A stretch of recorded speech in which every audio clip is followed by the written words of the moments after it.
ज्या घरात शाळेची फी भरण्यासाठी पैसे नव्हते त्या घरातून 5 सरकारी अधिकारी तयार झाले.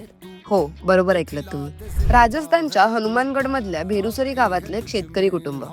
वडील अशिक्षित, जमीन कमी, उत्पन्न बेताचं. अनेकदा मुलींची शाळेची फी भरायलाही त्यांच्याकडे पैसे नव्हते. पण आई वडिलांचा एकच हट्ट होता, शिक्षण थांबवायचं नाही.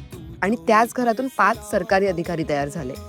रोमा 2010, मंजू 2017, अंशू आणि सुमन 2018 आणि रितू 2021. एका मागून एक RAS परीक्षा क्रॅक करत 5ही बहिणी सरकारी अधिकारी झाल्या.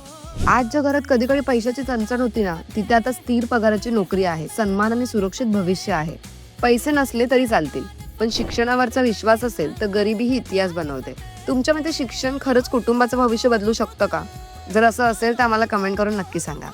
तुम्हाला जर हा व्हिडिओ आवडला असेल तर या व्हिडिओला लाईक करा, शेअर करा आणि महामनी सोशलला फॉलो करायला विसरू नका.